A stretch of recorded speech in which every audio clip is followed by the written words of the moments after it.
Trident de Neptune, c'est une très belle compétition de chasse sous-marine qui a été créée sous l'initiative d'un médecin tunisien, le docteur Choukri Chakroun, qui allie à la fois la convivialité, le sens de la compétition et qui permet de structurer la chasse sous-marine en Tunisie de manière efficace et en même temps de réfléchir aussi sur l'environnement, sa protection dans le cadre d'une activité qui est la chasse.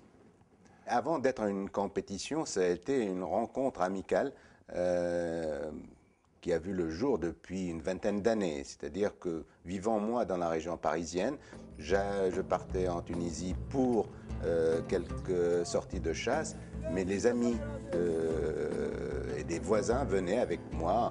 Là-dessus, a naquit le Trident de Neptune. Le Trident de Neptune donc, a vu le jour en 98 sur une idée originale de trois copains pour faire rencontrer les amis en Tunisie. On a eu le soutien de l'ONTT pour faire cette niche touristique, cette niche amicale, conviviale, qui est reconnue maintenant de par le monde.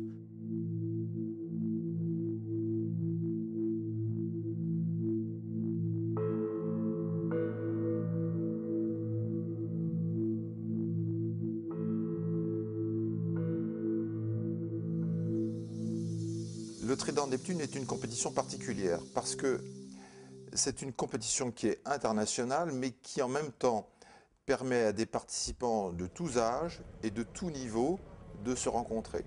Des vétérans, des gens très expérimentés dans le domaine de la compétition, d'autres moins. Donc il y a un effet pédagogique qui est très important. Il y a une émulation, c'est une rencontre amicale autant qu'une compétition. Et on peut faire d'importants progrès encadrés dans cette rencontre sportive. C'est une compétition qui permet la réunion des amis de la pêche, des amis tout court, au fait, bien que nombreux de par le monde. C'est l'occasion de faire un beau voyage, d'arriver dans un pays dont on connaît traditionnellement l'accueil. C'est un dépaysement extraordinaire pour des Franciliens. On va pouvoir discuter à table de pêche sous-marine avec de plus en plus des chasseurs qui arrivent de tous les pays. De France, d'Italie, d'Espagne, du Chili, du Brésil, de Tahiti, d'Algérie et bien sûr des compétiteurs tunisiens.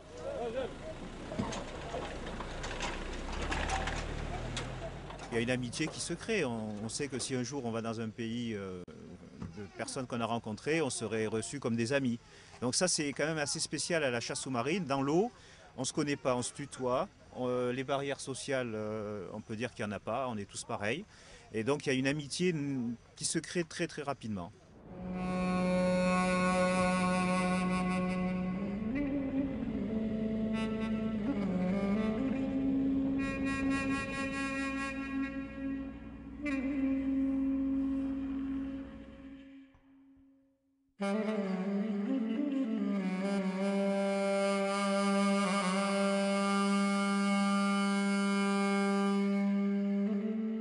L'attirance de la mer est venue comme ça, on ne sait pas. Depuis l'âge de 6 ans, je me rappelle avoir chippé l'arbalète d'un voisin qui était de parasol. Et je suis parti pêcher comme ça.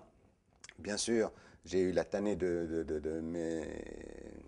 immémorable parce que j'ai pris des risques. Mais j'ai pris mon premier poisson à 6 ans et depuis, ça ne m'a pas lâché.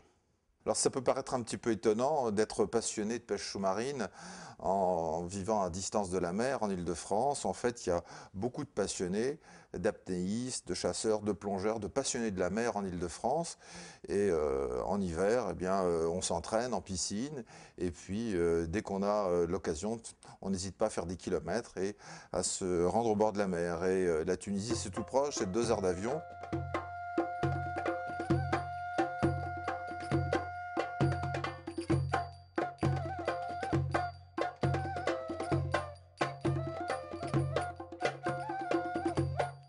La pêche sous-marine est une activité qui ne laisse rien à côté. C'est-à-dire que c'est vraiment les passions et les passionnés de la mer qui sont présents. Rien ne compte à côté.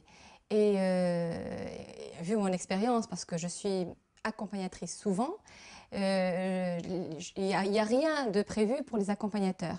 Le Trident Neptune a voulu combler cette lacune et donner un volet qui n'existe pas dans les autres compétitions, c'est les accompagnateurs et les accompagnatrices. Oublier le côté touristique de tour opérateur et essayer de donner un plus à ces visiteurs qui viennent nous voir. C'est ce qui donne cet aspect de convivialité au Trident de Neptune.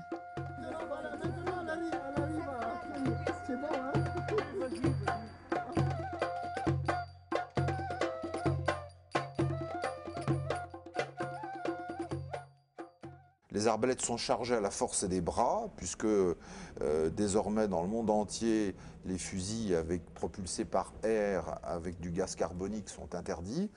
Il y a tout un tas d'éléments très importants, comme le lestage, puisque la pêche sous-marine en apnée se fait avec un lestage qui permet de compenser l'effet bouée de la combinaison, qui est en néoprène. Donc ça, ce sont des éléments importants qui doivent être bien calculés. Et puis après, il y a les détails. Il faut avoir un masque bien adapté, des bonnes palmes, des palmes longues maintenant en carbone. Il y a eu une révolution toutes ces dernières années, depuis 20 ans, dans le palmage. Et c'est ce qui fait qu'aujourd'hui, on a des chasseurs sous-marins qui deviennent un peu poissons et qui peuvent tenir longtemps en apnée avec une grande aisance, descendre profond. Schématiquement, la plupart des chasseurs aguerris sont autour d'une vingtaine de mètres de profondeur et les chasseurs de haut niveau descendent fréquemment dans la zone des 25-30 mètres, voire même plus profond.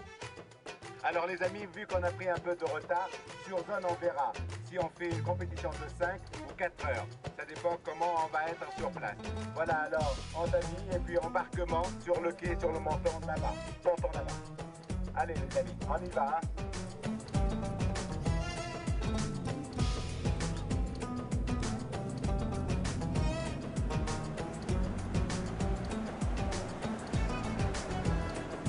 Alors il va falloir attendre l'avis de Chris qui nous fait une apnée. Donc oui, apparemment il y a une bonne difficulté, moi je vois encore des palmes là. Le nombre d'apnées sur une sortie de chasse sous-marine de 5 heures voisine entre 60 et 100 apnées. Souvent en général, ce sont des apnées qui font entre 1 minute 15 et 1 minute 30. Nous faisons bien sûr la compétition, mais nous faisons des cycles de formation, des stages de formation, des sensibilisations à la sécurité. Nous essayons de porter à la connaissance des jeunes qui pratiquent ce sport que ce sport-là, il ne faut pas le faire à la dilettante. Il faut avoir une expérience pour pouvoir prendre ses aises sous l'eau, parce que nous sommes dans un milieu qui n'est pas le nôtre. La chasse sous-marine, c'est un milieu dans lequel on s'immerge progressivement. On apprend par compagnonnage, au travers de petites sorties avec les uns, avec les autres. On apprend à regarder d'abord, à apprécier l'environnement.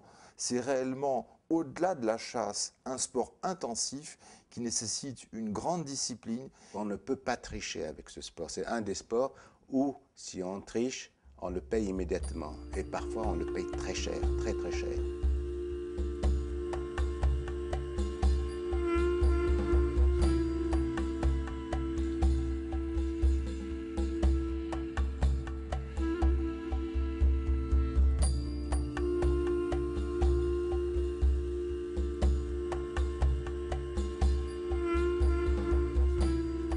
Le poisson du Trident de Neptune a une destinée, a une double destinée. La première destination, c'est la faculté de Tunis, la faculté de biologie de Tunis qui nous demande spécialement tel et tel type de poisson.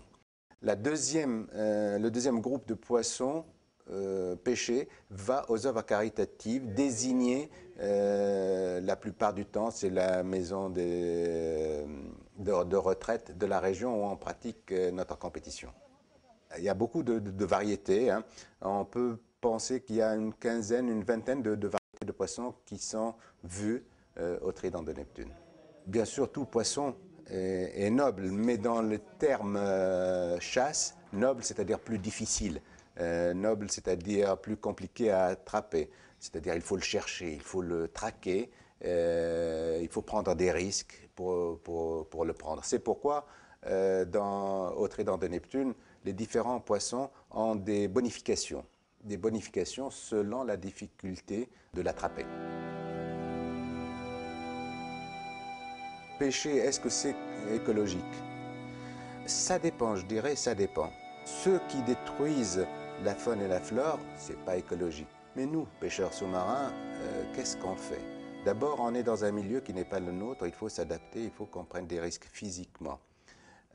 On va poursuivre un poisson, on va le choisir, on a une maille à respecter, on a une espèce à chercher.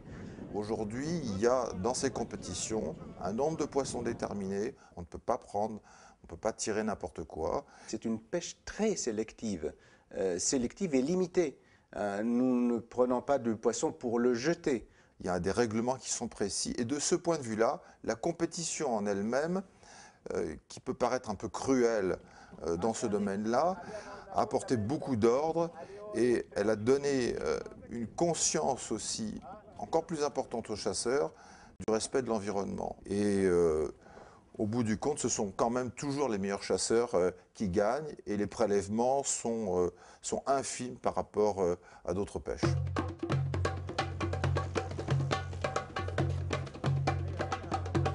Bonjour.